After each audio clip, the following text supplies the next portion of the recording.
আসসালামু আলাইকুম viewers, this is Ruman. Welcome to our another. আজকে আপনাদেরকে আমি পররাষ্ট্রমন্ত্রীর বিষয়ে কিছু কথা বলতে যাচ্ছি। উনি যে ধরনের বক্তব্য অনলাইনে পেশ করেছে, এটা ওনার কাছ থেকে আমরা কেউ আশা করিনি। যারা ইতালির ভিসা বিষয়ে ভুক্তভোগী আছে, উনি কি বলেছে? উনি বলেছে যারা ভুক্তভোগী আছে এটা তাদের দোষে। কারণ হচ্ছে তারা টাকা দিয়ে নুরুস্তা কিনে এনে ভিএফএস গ্লোবালে জমা দিয়েছে। এই জন্য তাদের ভিসা জটিলতায় পড়তে হয়েছে। বাংলাদেশ, শ্রীলঙ্কা, পাকিস্তান এই তিনটি দেশে ভিসা জটিলতা ছিল। শ্রীলঙ্কা এবং পাকিস্তান, ওদের এখন যেই অবস্থা, আমাদের বাংলাদেশের থেকেও এরা দুর্বল। কিন্তু এরা কূটনৈতিকভাবে এই ভিসার সমস্যাটা সমাধান করেছে। আর আমাদের পররাষ্ট্রমন্ত্রী কি বলেছে? বলেছে এরা টাকার মাধ্যমে নুরুস্তা কিনে আনার কারণেই এদের সমস্যায় পড়তে হয়েছে। স্টুডেন্ট ভিসা এবং ফ্যামিলি ভিসা এগুলা তো টাকার মাধ্যমে বিক্রি হয় না। তাহলে স্টুডেন্ট ভিসা এবং ফ্যামিলি ভিসার জটিলতা কেন? স্টুডেন্ট ভিসার জন্য আবেদন করে তাদের এয়ার লস চলে যাচ্ছে।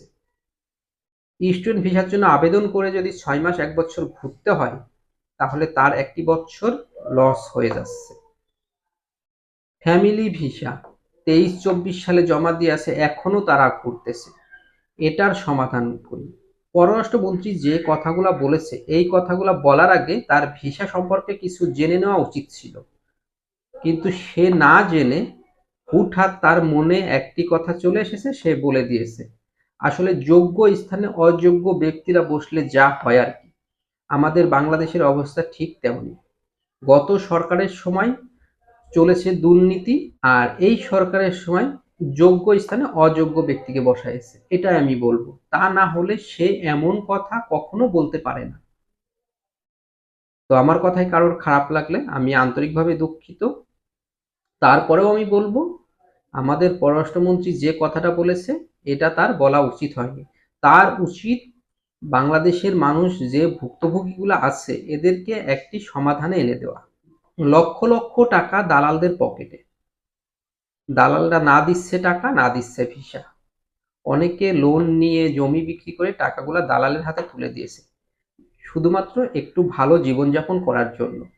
কিন্তু কি হচ্ছে, তাদের তো ভালো জীবনযাপন করা হচ্ছেই না, বরঞ্চ মধ্যপ্রাচ্যে কিছু লোক ছিল তারা এখন দেশে এসে বেকার হয়ে পড়েছে।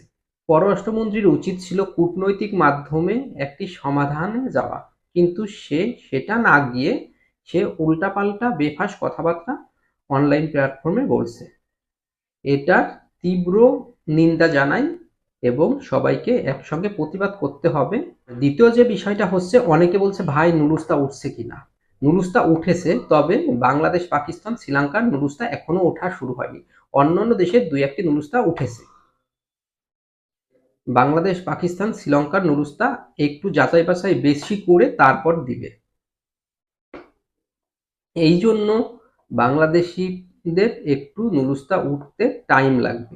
তবে একটা জিনিস আপনারা শিওর থাকেন, এই বছর যাচাই বাছাইয়ের পর যদি আপনারা নুরুস্তা পেয়ে থাকেন 2025 সালে, তাহলে আপনাদের বুঝতে হবে আপনাদের ভিসা 98% কনফার্ম।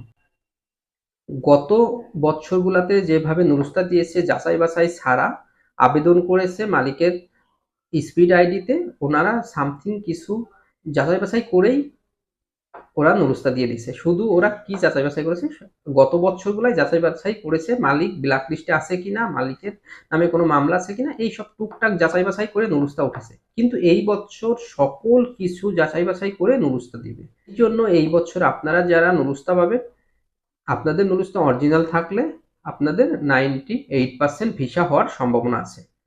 তো টেনশন করবেন না, আপনাদের আবেদন যদি ঠিকঠাক হয়ে থাকে তাহলে ইনশাল্লাহ আপনারা নুরুস্তা পাবেন। এই বছর সামনে আরেকটি আবেদন আসতে চলছে, সেটাই আপনারা আবেদন করতে পারবেন এবং ক্লিক দিতে পারবেন কাগজপাতি ঠিক থাকলে। তবে এটি শুধু সিজনাল ভিসার জন্য, অন্য কোনো ভিসার জন্য আবেদনটা করা যাবে না। অনেকেই জিজ্ঞাসা করেছিল এই বছরে আর কোনো ক্লিক ডে আছে কিনা। হ্যাঁ, এই বছরে ক্লিক ডে আছে, বিশেষ করে কোঠা কিছু পূরণ হয়নি, আবার যাচাই বাছাইতে কিছু লোক বাদ পড়ে যাবে, এই জন্য আরো কিছু কোঠা বাকি থাকবে। সেই জন্য এই বছরে আর একটি ক্লিক ডে ওনারা পরিকল্পনা করেছে। তবে শুধু সিজনাল ভিসার জন্যই ক্লিক ডেটা থাকবে। আজকের মতো এই পর্যন্ত। ভালো থাকবেন। আল্লাহ হাফেজ।